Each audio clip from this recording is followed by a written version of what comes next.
We have a serious discussion today, and it's about staying out of trouble. So, the way I'd like to start this panel is just we're going to do sort of a broad brush on what these guys are seeing from the SEC. You hear a lot of speculation out there that the legal, the law, the government, the city, they're really restrictive. The BIT license was a problem, even though they just issued another BIT license yesterday that brings a total to 5, but it's been out there for a year now, and why aren't there more BIT licenses being issued? What's the problem there? It's being reviewed, but what's the general climate when it comes to the legal structure? And you had a really good comment in terms of the approach that people should take when it comes to the legal component of issuing ICOs or tokens or what have you. In short, we're going to talk about tokens, BIT license, ICOs, AML, Wyoming, and the regulatory framework, and what is the regulation you should be using to go to market. But why don't we start with you, Maxwell? You made a good comment out there earlier, and then tell us what your perspective is on what's going on. Do I talk too much? No. Do you want me to use the microphone? Or? Do I want you to use the microphone, unless you want to yell? This thing on? Yeah, good. Yeah, okay, great, thank you. So Republic is a Title III crowdfunding portal, which basically means that we're allowed to effectuate limited transactions. Talk into it, though, if you're going to use it. Okay, hold on. So Republic is a Title III crowdfunding portal, which basically means we're a broker-dealer light. Companies that are US-based are allowed to sell securities, whether they be token-based or equity or debt or other, to a wide swath of individuals, meaning accredited investors, unaccredited investors, and also international investors subject to certain requirements. The reason that we're allowed to do this is we basically follow the same terms and conditions that a broker-dealer would, but the transactions are limited in size. Investors can only invest $2,200 per year unless they provide additional net worth and income verification, and companies can only raise a little over $1 million per year. You're probably saying, why the hell would you do such a small raise? Well, find another way to cheaply and efficiently reach the market that isn't institutional and accredited investors, especially in the context of token sales, where the majority of tokens will be considered securities under Howey, and the SEC is unwilling to basically say otherwise or give further guidance to that effect. You can use a pre-sale instrument. We use a debt one because it provides greater investor protection, and it also provides easier ways for you to back out of it if you have regulatory issues. But you can issue a debt-based security, and then when you're comfortable with the regulatory scheme, you can repay that debt in tokens with a premia for those who waited. And the benefit of that is basically you've locked them up for the appropriate amount of time. You've taken steps, and you have a valid registration exemption that you've issued these tokens through, meaning that if they are deemed securities, you won't be considered a bad actor.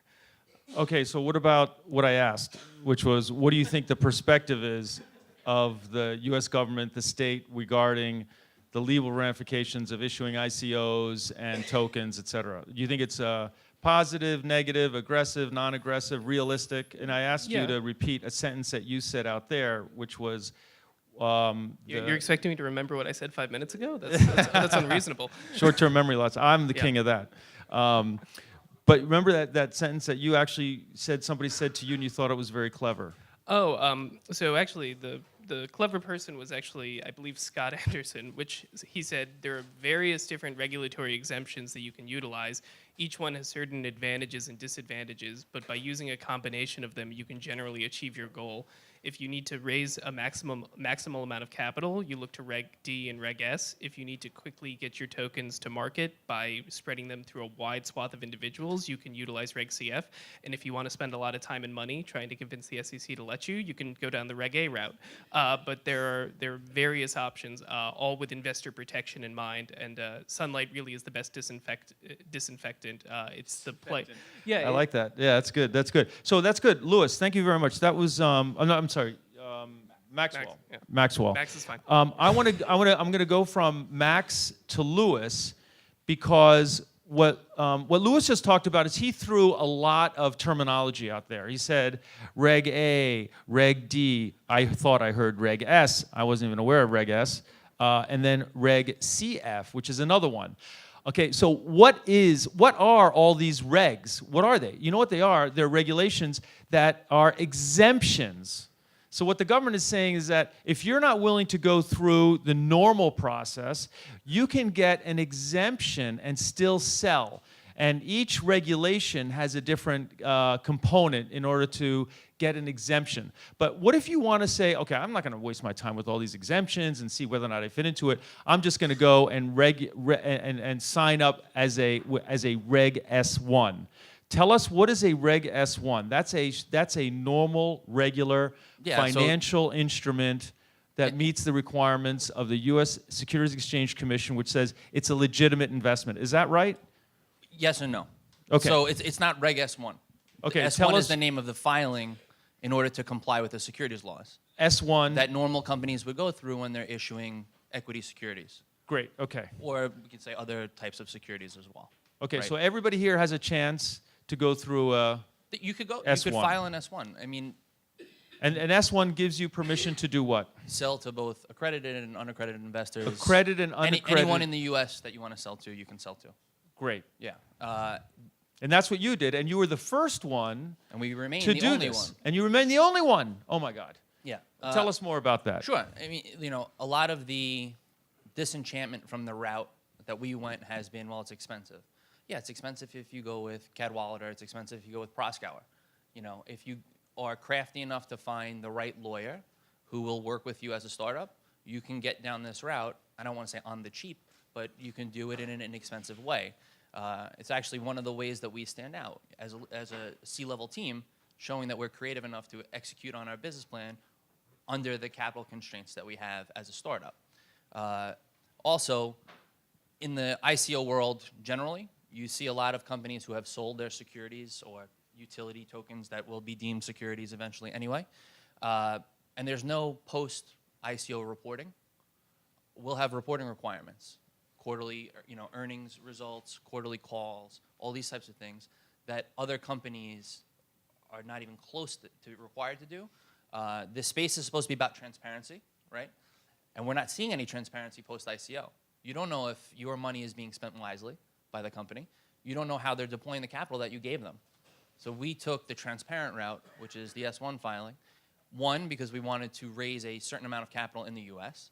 We want to raise $75 million in the first round in the U.S., and that doesn't fit into any of the other regulations from that perspective. But I think if you go... It gives you maximum flexibility to go to Absolutely. anybody, Absolutely. registered, unregistered, and up to, what's the max on an S1 you filing? could raise, infinity amount of Infinity. money. Yeah. So no limit on the up end. Right. No restrictions on who you sell it to, Right. U.S. Right. or international. Well, But the downside, the downside is the cost. But Is the cost. If you're crafty enough to know a lawyer that will do it and work with you as a startup and create the right deal with that attorney, you can get it done pretty reasonably. So I think a lot of people are avoiding it because there's this ethic of, well, we're decentralized, we're anarchists, we don't need regulation. And I think that's foolish because the SEC doesn't care what your beliefs are. They care about you complying with the securities laws if you're selling a security in the U.S. it's kind of the approach that the Winklevoss twins are trying to take because they want to work alongside the government institutions. Our and- company made a decision early on that we weren't going to give the regulators the middle finger, that we're going to work with them and make sure that this space matures. It's the only way the space is going to mature is through regulation. And if you're willing to work with the regulators and comply, the space will grow, and this will continue to be a viable way to raise capital for startups in the future. Are you happy that you did an S1? I'm elated. I mean, You're elated. Okay. Yeah. There's no, in my opinion, and our company's opinion, there's no downside other than the potential. Oh well, you have to continually report. So there's regulatory costs, in the post, we'll call it ICO world or post-effective status world, but that comes along with any real business in the United States. Got it. All right. All right. So S1. We now know what an S1 is, and we know if you want to go down the middle of the pike, throw a fastball, that's the one. Okay. Now Scott Anderson. Scott is a principal at Finn Lawyer. Now Scott is the guy who. So he's actually forget Scott for now. Let's go to George. Scott's Sorry, after. Scott. We're gonna go to Scott after because George is the guy. Okay, so either you're gonna go to the S1 route, pay a lot of money, but then have a lot of flexibility. But George is actually the guy that you want to sit down with first, and he's going to tell you based on what you're trying to do, what type of individuals you're trying to raise money from. George is going to figure out basically what structure to use. Now, we already know about the S1.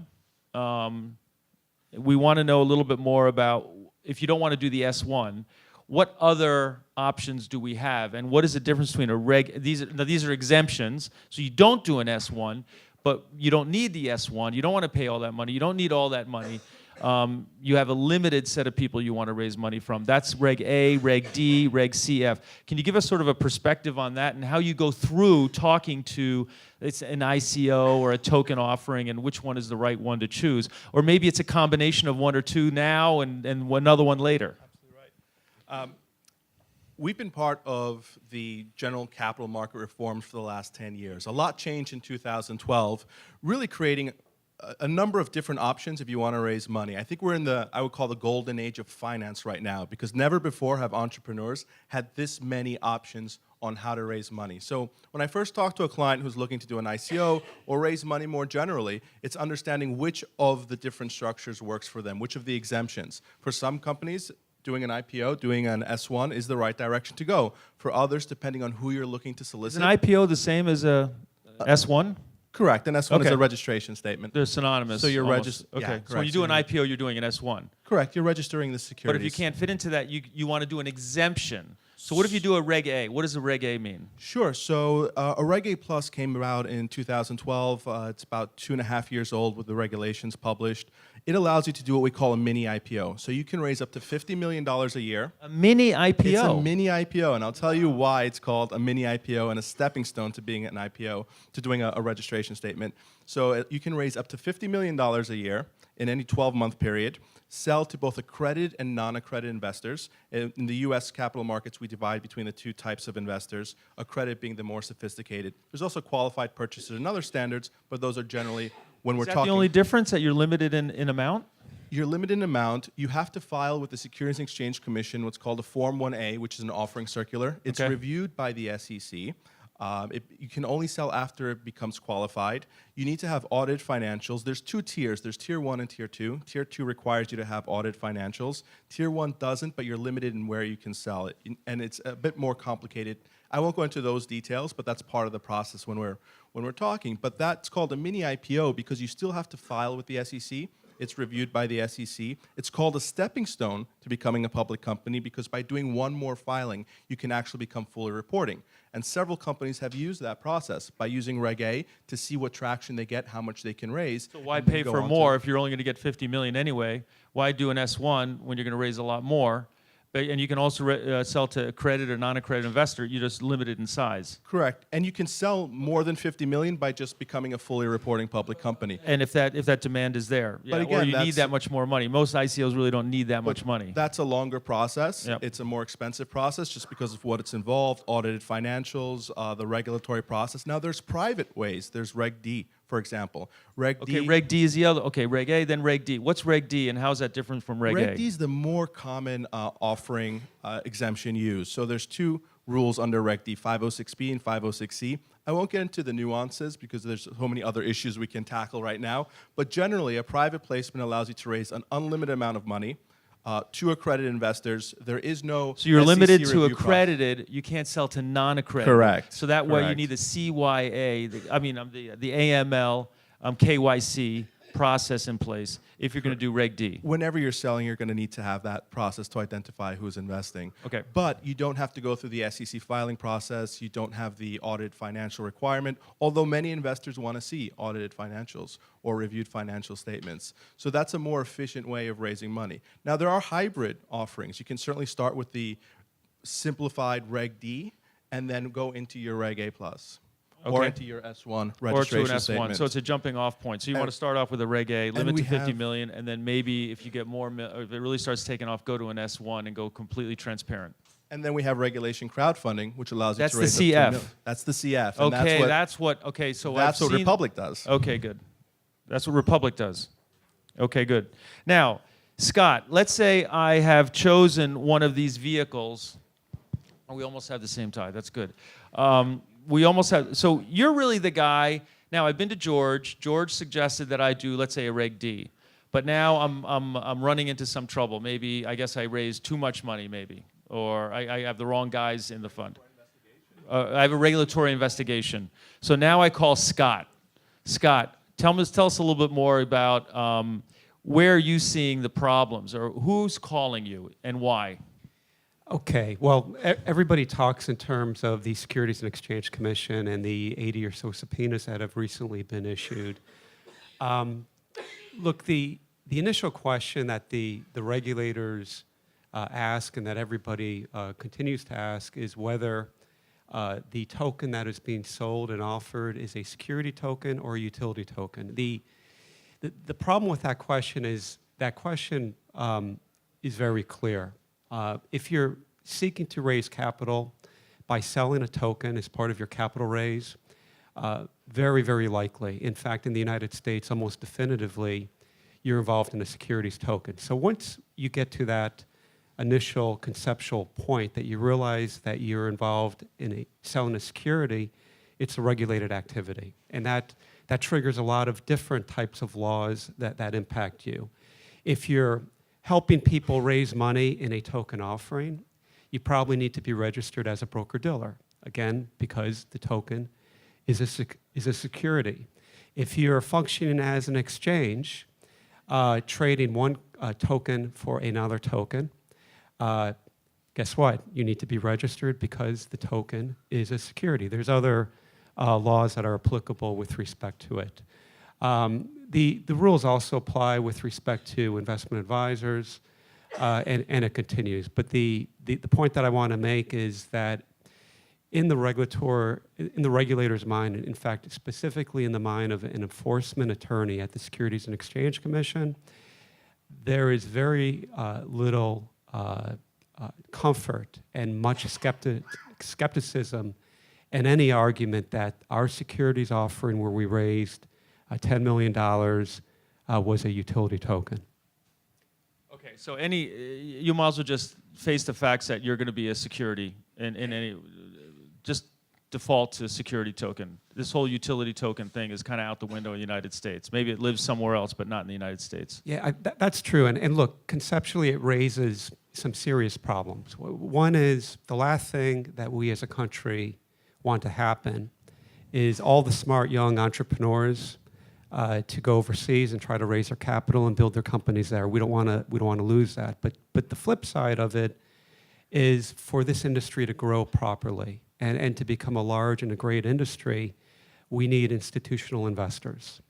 Institutions are not going to participate until they are participating in a regulated market that they have comfort and they have predictability with. Yeah, you know, I'm gonna divert a little bit here because I spoke with we have somebody here in the front row that came in from Shanghai, and I said, what's this market like in Shanghai? I mean, you're doing a lot of ICOs. The Chinese government basically has banned ICOs.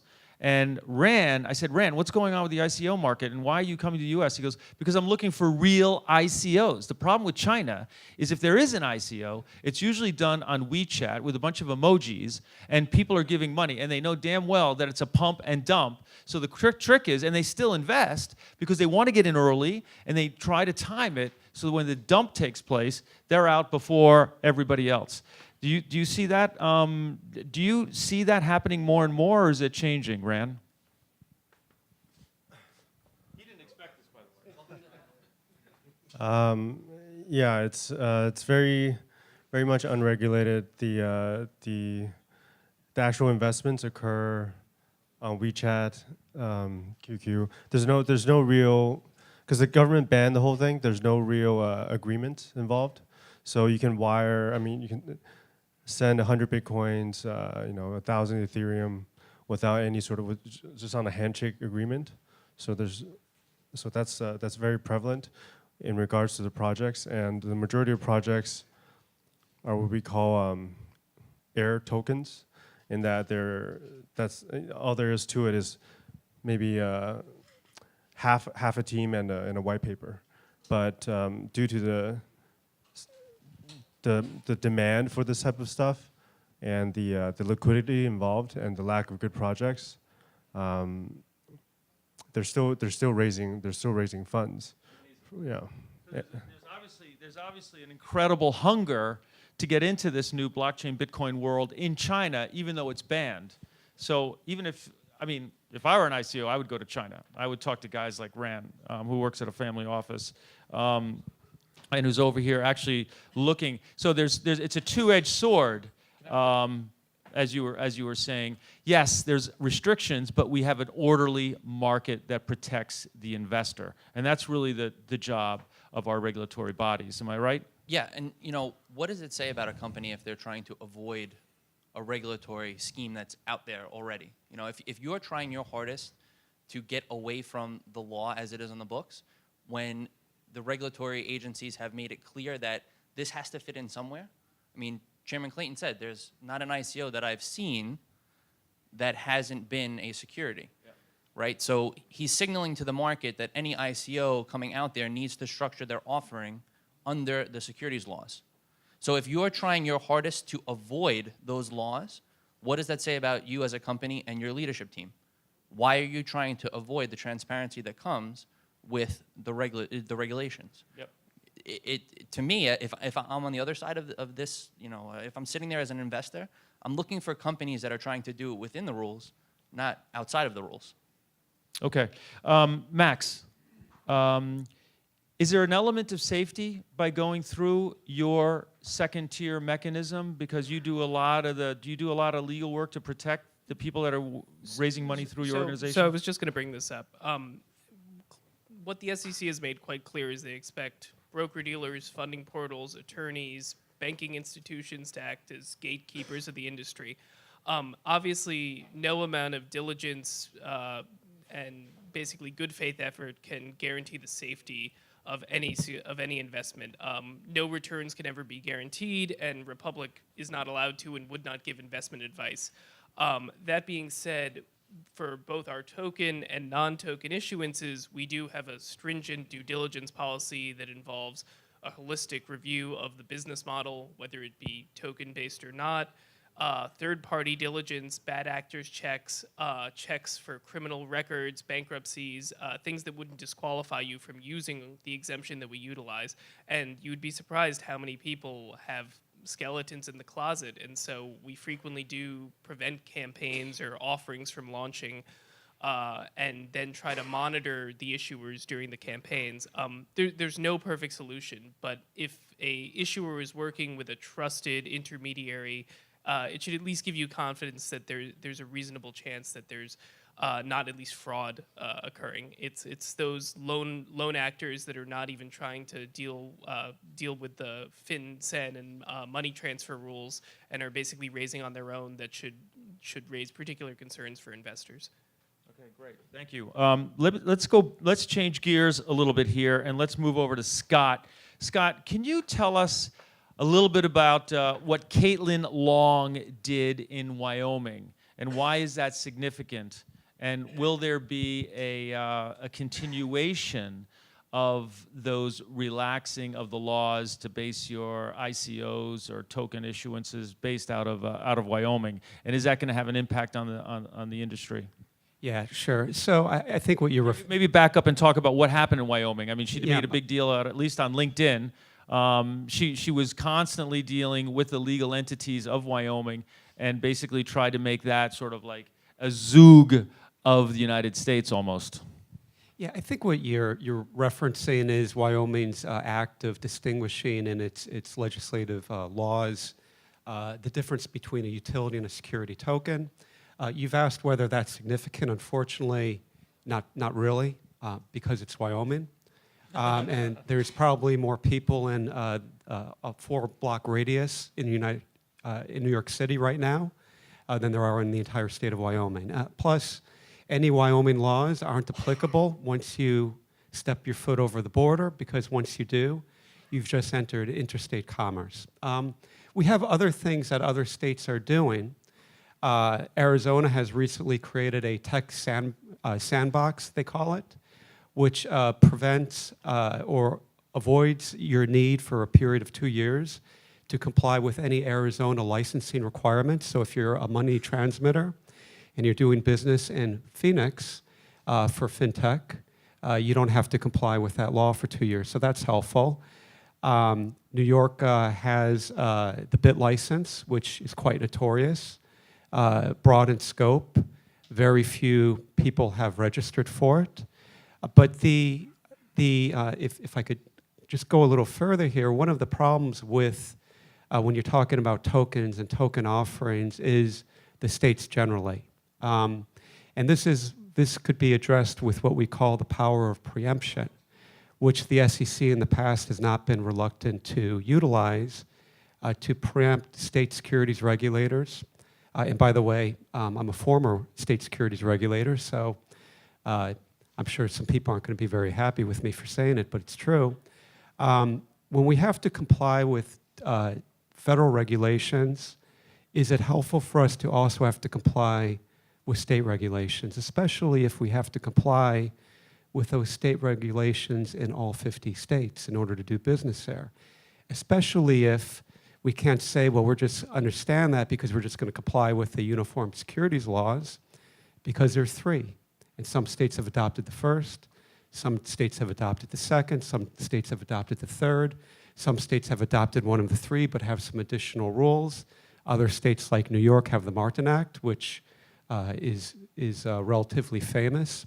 And this inconsistency makes it very difficult for people to raise capital. So I'd like to give a shout out to the power of preemption, because I think that all helps us.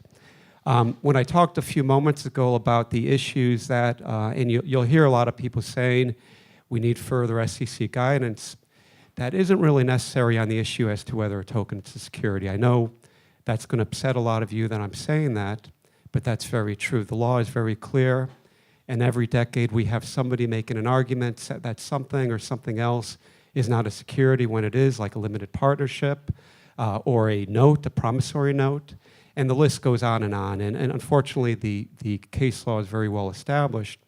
But we do need guidance from the SEC after we complete the token offering. How do we trade it? How do we keep custody of it? What do we need to do to make sure that we're in compliance with the laws?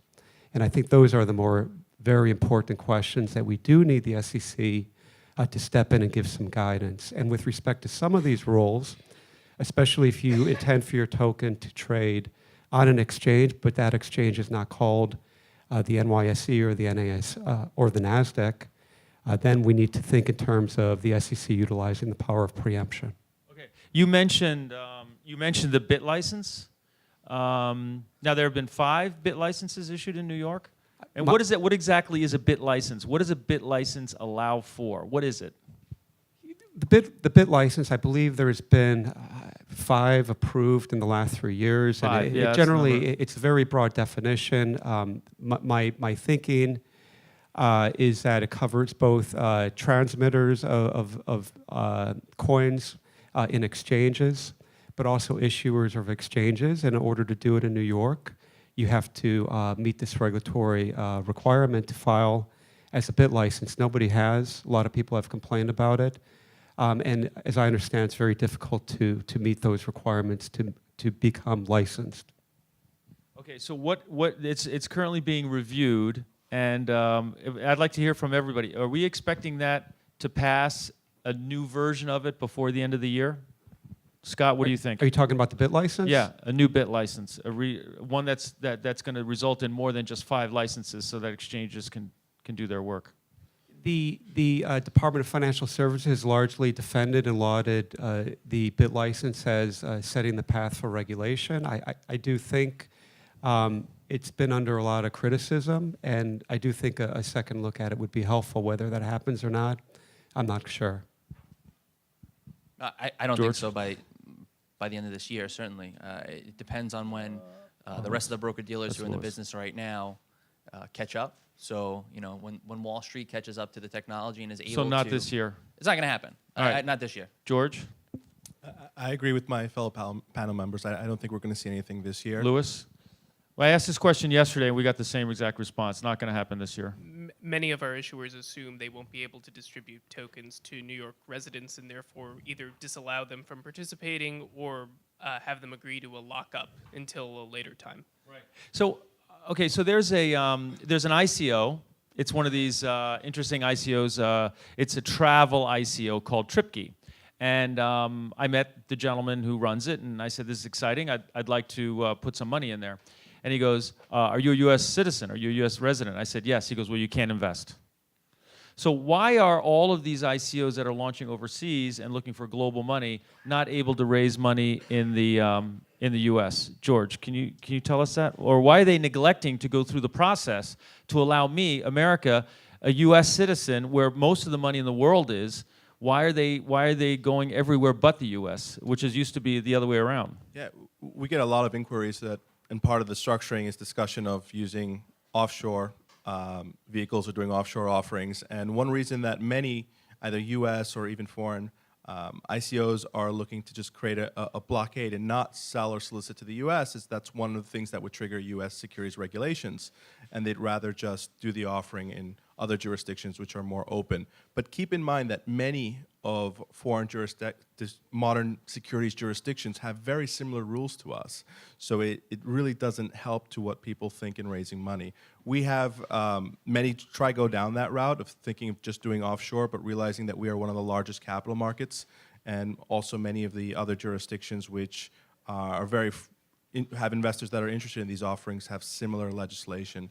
So necessarily trying to just block the U.S.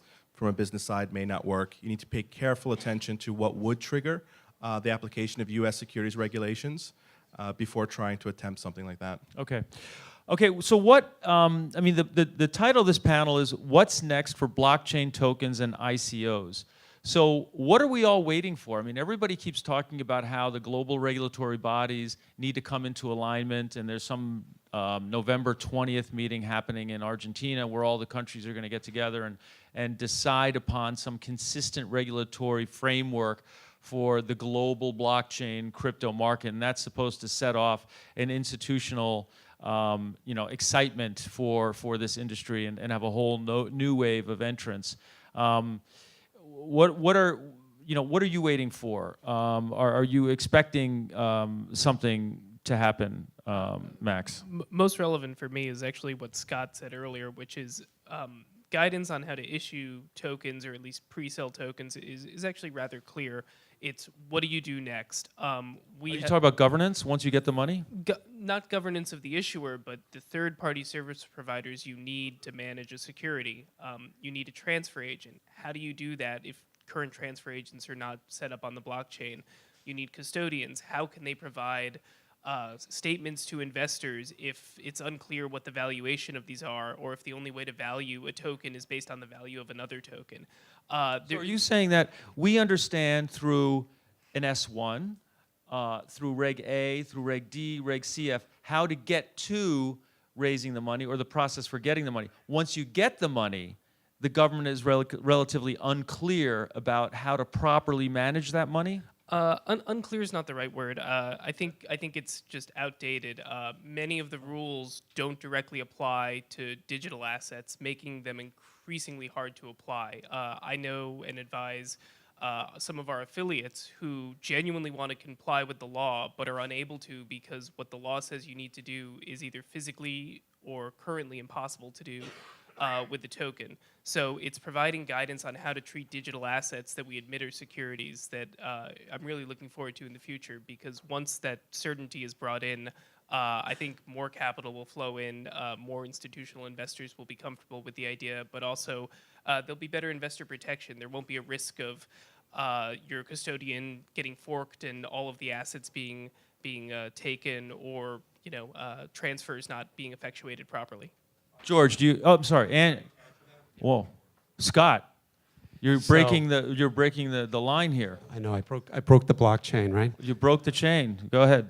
If you want to go back in time, we don't need a time machine. Just go read the regulations pertaining to securities transfer agents. We're talking about concepts like paper certificates. So in a world of tokens, how do you transfer securities? These are questions that are not answered. Just the beginning of some of the questions. Another key question is custody. How do you maintain custody of tokens in compliance with the securities laws? Security is a huge concept because we know a lot of people who are holding tokens and wallets are getting hacked, and a lot of money is flowing into the wrong hands. Well, I mean, what's the biggest custodial in the world? It's Mellon Bank. And I talked to some representatives at Mellon. Maybe they're not supposed to say what they're doing internally, but they didn't say anything about any initiative with regards to the token economy and their, that's the go-to guy for institutional investors when it comes to custodial activity. But there are plenty of smaller operations that are starting out in the custodial world. So it's not completely neglected. There are guys doing it, but really until the big monsters step in, well, you see a change. George, what do you think of that? That's actually right. Unfortunately, you see a lot of media reports claiming about ambiguity in the rules and the regulations and the structure, and it's just not true. On the capital market side, the rules are absolutely certain, very definitive on how you go about raising money. But what we don't have in this segment of the industry is exactly what my fellow panel members mentioned. We don't have the infrastructure that was developed and exists today for equities and debt, for tokens. So we don't have the national exchange set up. We don't have as many broker-dealers that are involved, the custody solution. But that is rapidly changing with a lot of entrepreneurs, new firms, and even existing large Wall Street firms that are examining building out that infrastructure to facilitate this industry. So it's rapidly changing, and I expect we're going to see that infrastructure soon. One of the bottlenecks we see today, and we've had multiple meetings with the ICO task force, is the tradability of the token.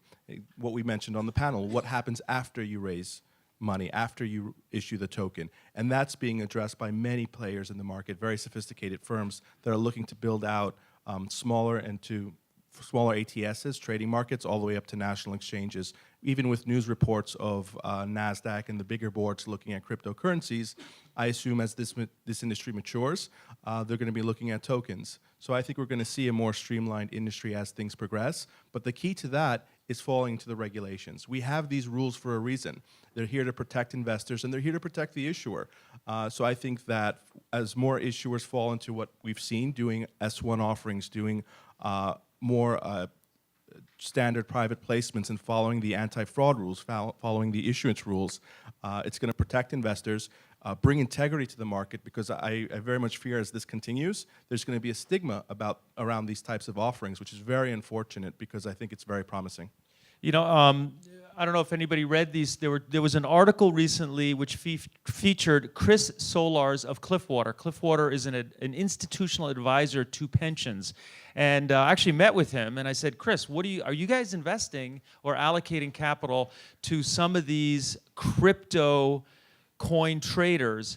And because the volatility is there. There's a lot of opportunity for a classic quant strategy, systematic strategy in that world, like a market neutral. And basically, he said, we'd like to, but we just can't get around the back office and the custodial issues.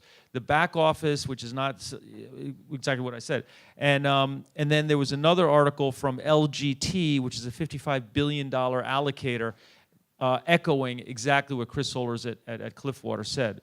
So that is definitely an issue, but I think there are smaller companies coming up and offering those solutions, but that's dead. Those are not being heard by the institutional investors until a Mellon bank or a larger firm comes into that.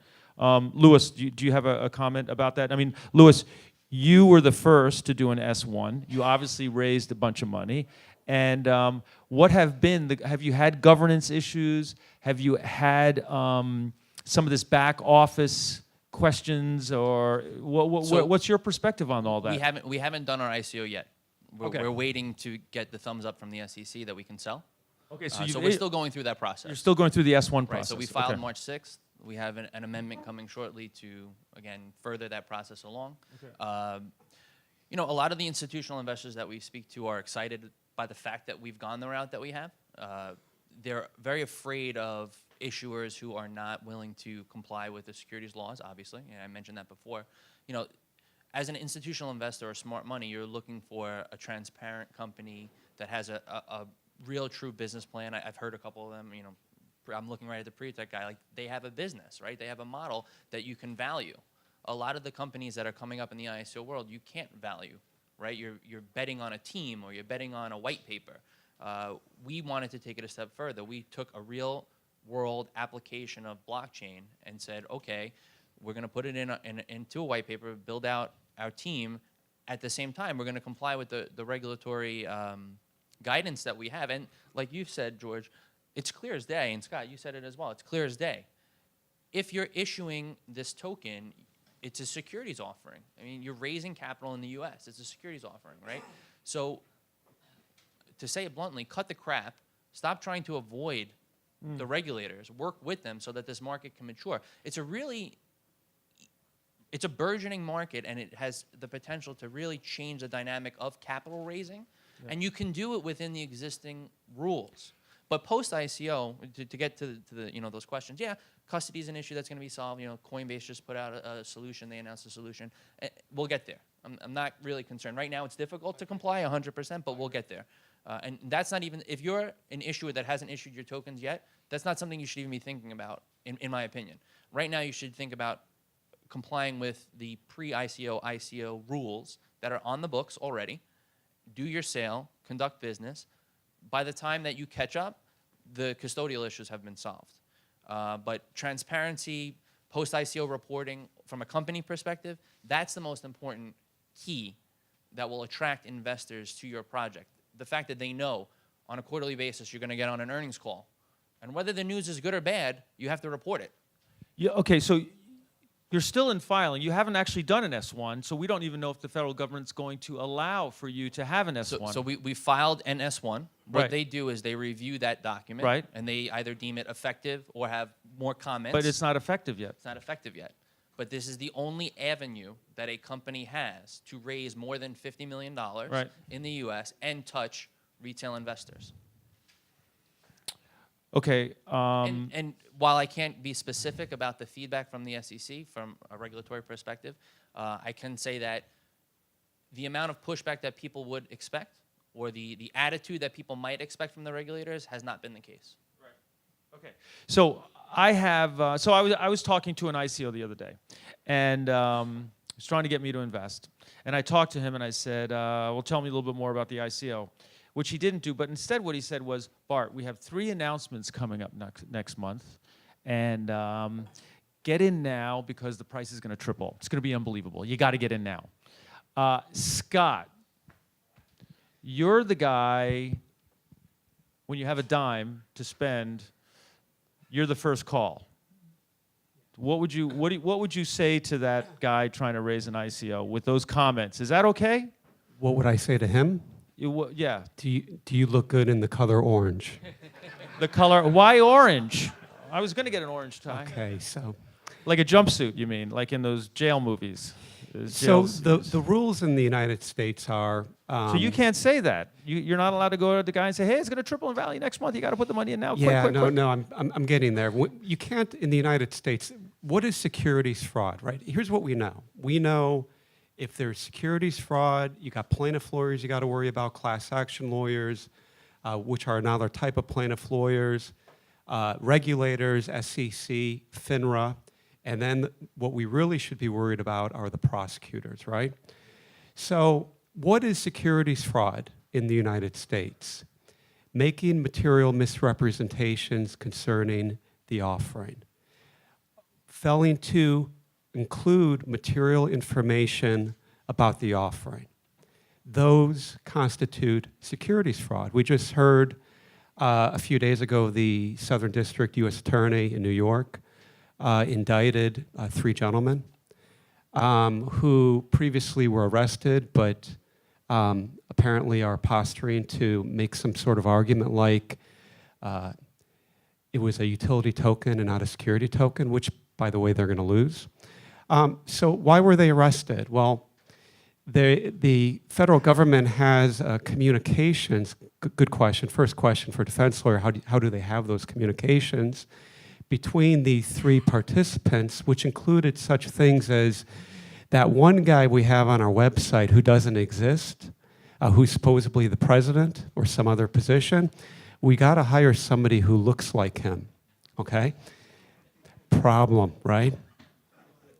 So, you know, you see something like that, you're just waiting for the FBI to bang on the door. So is that the Ryan Gosling issue? Finding an actor, putting him on your website. So that's misrepresentation, and you can get arrested for that. well, the misrepresentation is the fact that this person is an officer of the company who's leading the company, but that person doesn't exist. Neither does that Harvard University degree that was being touted. That doesn't exist either. So these are very, very important things that could cause you to go to jail. Misrepresenting your education on a resume with your picture as an officer on an ICO issuance. Yeah, but here again, this individual didn't exist at all. It was just fake. Okay. So, fake news, right? So we got to be very careful with that. Okay, good. Does anybody have any? I'm asking all the questions here. I don't have to be the only one asking questions here. Any questions? None? Okay, let me ask one more. Okay, we have somebody very vocal back there. Please. Yes. Oh, I guess I should deliver. Can somebody deliver a microphone? Yeah, that's better than me. I should just walked across them. You're good timing. Hello, everyone. Check, check. Hi, very informative. I've been hearing recently that a lot of people are considering raising funds through an ICO. I was wondering if you can comment on the state of the legislation around that. The state of legislation around raising ICOs. Well, okay. Well, we have For funds. raising funds for funds. Oh, like a hedge fund. Or a private equity fund. Like a private equity Yeah. fund. Okay, raising money for a private equity fund that's going to then allocate capital to individual projects. Yeah, okay. So I'm familiar with some funds and investment advisors that have already actively raised capital to do so. As long as you treat the investments in the ICOs as standard securities offerings, it's basically just amending your limited partnership agreement to account for the particularities of the liquidity and how you actually make these investments. Because we've determined that these are securities offerings, it's very similar to how a fund would invest in any other securities offering. So she's not talking about a sidecar fund, but a new fund, a brand new fund, raising money for a new fund. Do you want to take that, George? It's exactly the same answer. Exactly the There's same no answer. change. I'll tell you where No there's been change. some controversy on the fund side is that where investment vehicles weren't treating the token as securities, have found themselves facing potential liability as becoming statutory underwriters for buying in the pre-sale and then selling at the sale or shortly thereafter. It's when you treat it as a security and you follow basic securities law 101, there's no difference in the analysis than if you were buying other types of products. Okay, we have a question from Armin Rusta. Thank you. So for Reg A Plus, how many companies, to your knowledge, have actually successfully gone, crypto and blockchain companies have successfully gone through the process and been granted, to your knowledge? Are you referring to companies that are doing tokens, token Yes, offerings on a yes. Form A1? None that I'm aware of have done it so far. I know from other colleagues in the industry that many have been filed and most likely confidentially filed.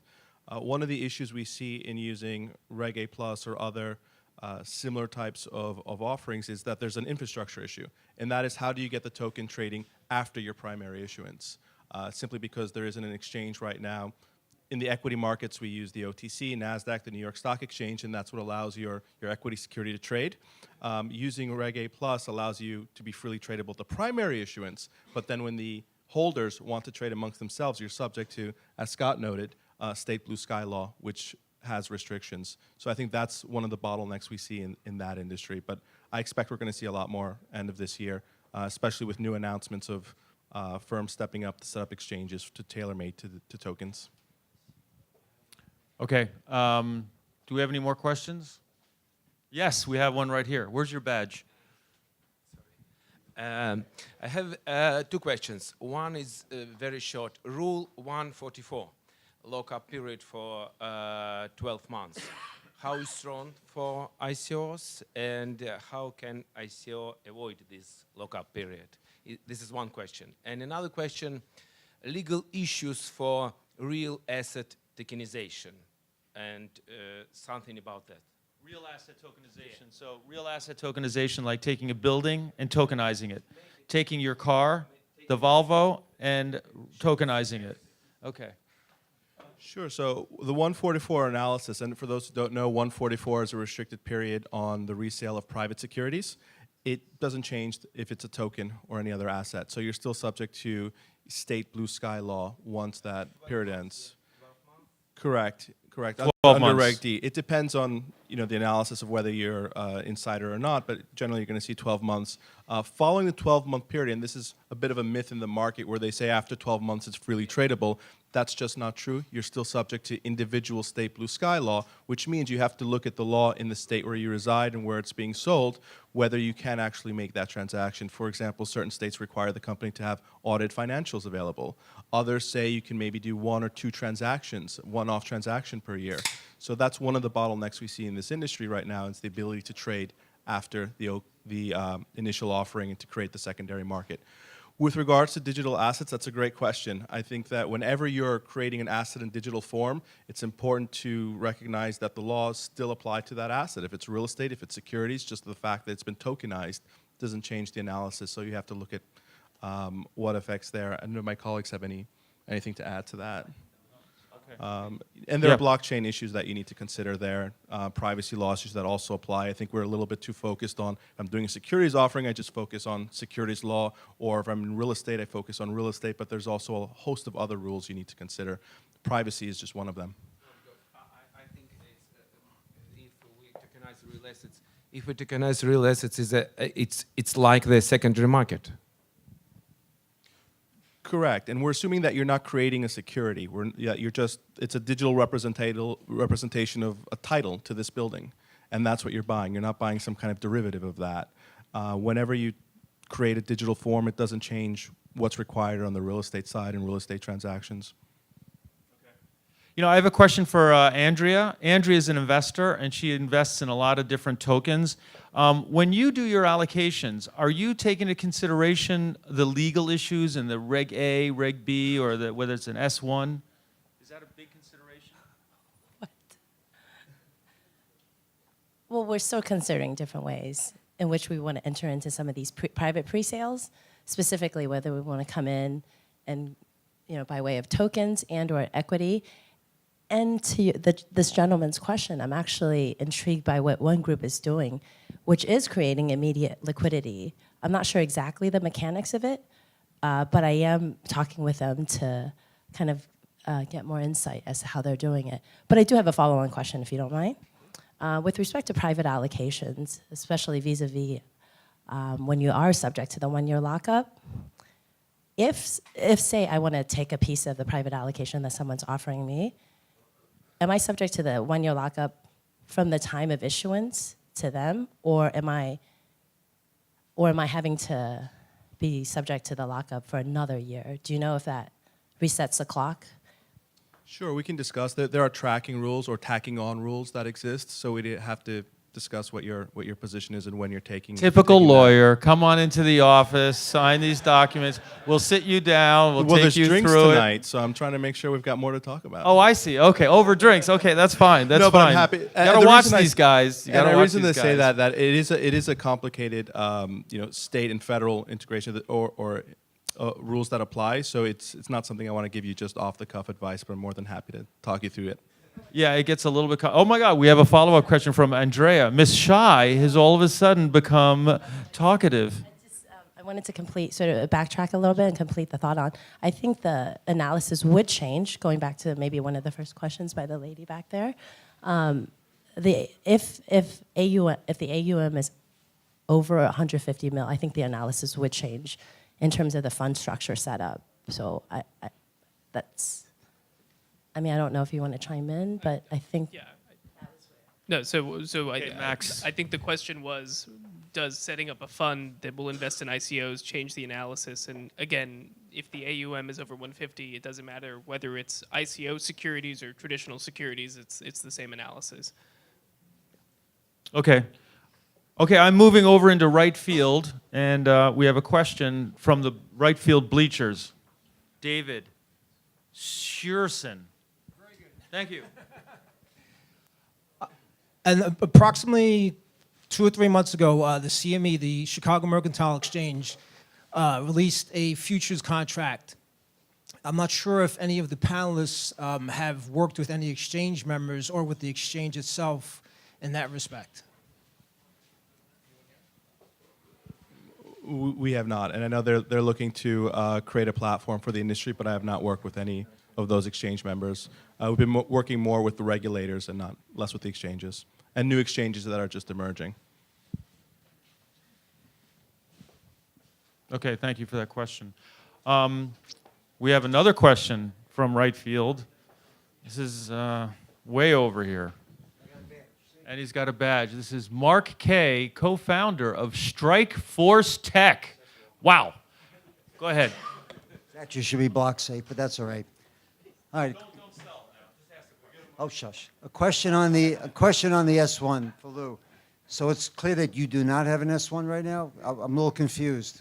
We filed an S1. It's Right. viewable on EDGAR, right? The EDGAR is the filing portal for the SEC. Sure. It's very viewable. It's very public. We're filing an amended S1 to update our financials. We had an auditor look at our financials and our S1. So that's coming soon. Good. I suspect it'll be sooner rather than later, actually. I'd rather leave it at that. Keep you guys at bay. Keep looking for it. You won't have to wait very long. And why do you think you're going to get the S1? Because I know everyone's trying to get one. There hasn't been one.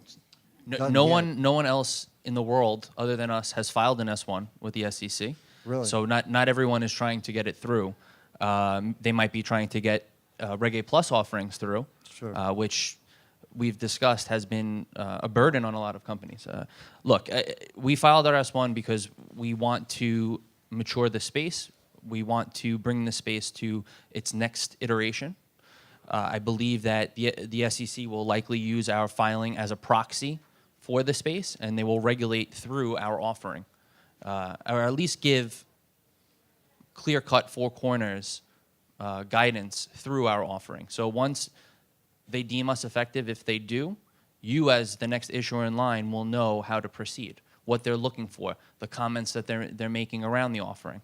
So I mean, look, once the first ever company went public under the Securities Act and they filed their S1 and it was deemed effective and they sold under it, every other company in line followed that approach. Right. So the SEC is not going to come up, in my opinion, not going to come up with new rules for the cryptocurrency space per se on how to register. The after the fact stuff that we were talking about that we need clarity around, they might make rules or they might give guidance, but it's clear as day how you register your company through their portal using an S1 registration statement and get an effective status. All right. So you feel if it goes through, they should not hold it up any longer. Well, I mean, look, there's a few things that they can do. They can send us a lot of comments and make it difficult for us to be deemed effective.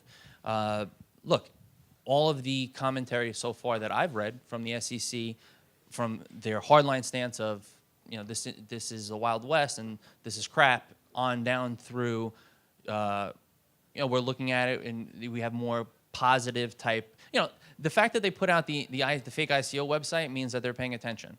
And they're signaling to the market, file with us, register with us. They're asking for people to do that without actually saying it because they're a regulator. And as a former regulator, I think you would agree that you're not allowed to just to guide people what they should do. You kind of give them a little comment here and there, and they figure it out through your comments, right? And that's what we've done. I think the market is foolish if they don't take this approach, if they want to raise more than $50 million in the US. This is the largest capital market in the world. If you think going to Malta and setting up your company in Malta is going to raise you $50, $100, $200 million plus, you're crazy, in my opinion, again.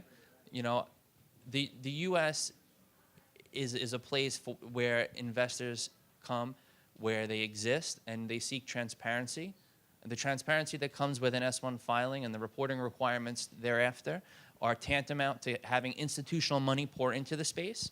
So again, look, this space has a lot of immature business people who don't understand financial markets, right? In order for that to change, and in order for the crypto space to evolve into a real legitimate platform, we have to go down the regulated route because that'll bring in the real money the serious money into the space, and will make all of us successful because we'll be able to deliver on our business plans rather than flounder around and maybe raise a couple $1 million here and there. And what do?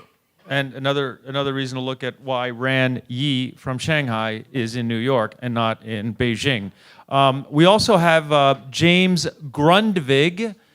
James is a very interesting character. He actually wrote a book about a fake Pollock and what the ramifications of that were. And he also is a writer for Huffington Post, but most recently, he's launched a product. We talked, he was up on the panel yesterday, but he has a question about the Jobs Act. Oh, yeah. So, basically my simple understanding about the Jobs Act was meant for Joe the plumber, makes $75K a year, to be able to invest a little bit here, a little bit there. And I think the second tweak in the Jobs Act came in May of 2017, and everyone took a look at it and said, well, what a bunch of crap this is. And the ICOs, actually, inflection point took off from that point forward, up until Security Exchange, threw some cold water on it earlier this year. That's just my view as a researcher and journalist. My question is, when will Joe the plumber and people like him be able to partake in ICOs in the United States? And will the Security Exchange Commission ever address that? So Thank you, James. When we're deemed effective by the SEC, we'll be able to sell to Joe the plumber and Joe Sixpack and Sandy the soccer mom. I mean, that's why. No, but seriously, that's a new one. That's why we filed an S1, because we wanted access to retail investors who can put in substantial amounts of their capital and not be subject to a $2,200 limit. And there's nothing wrong with that. I mean, that's a very viable option early on, right? There's different progressions that we discussed on the whole panel. But we just said, screw that, screw the progressions. We'll file the S1, we'll bring the market to maturity, and we'll get retail involved right away. That's our approach. So my answer to you is when we're deemed effective. And while you wait for his effectiveness, you already can on our platform. We've hosted 2 successful ICOs that had thousands of retail participants.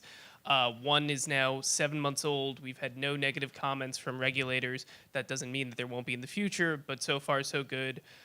We have a bunch of viable companies in the pipeline that have gone through our standard vetting process and will be truly open to retail investors. Yes, those companies can only raise $1.07 million through the platform, and yes, investments are limited. However, this can be the traction that they need to hire competent counsel to then run a Reg D, run a Reg S, file an S1, prepare for a Reg A+. It's a stepping stone. Or, in the alternative, as one of our token issuers did, if they've already raised hundreds of millions of dollars through Reg D, but the true goal of the protocol is to incentivize hundreds of thousands of people to use it, you're not going to get those hundreds of thousands of people through 100 VCs. So what do? You sell tokens very cheaply through our platform. You have them legally in the hands of unaccredited and international investors, and you go from there. So the Jobs Act does allow that. It's just not on the scale you want to see at the moment. So let me just summarize here. We have Maxwell, who is with Republic, which is really a crowdfunding portal and a stepping stone to move into a regulated or unregulated process.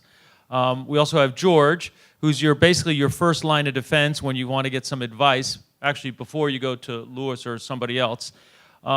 We also spoke with Lewis, who is basically the only apparently S1 filing out there, and he can tell you a little bit about whether or not to go full bore on the regulation. And then when you have that extra dime, or when you're given that one call, the guy you would call is Scott Anderson, and he'll even go there before you come to that point.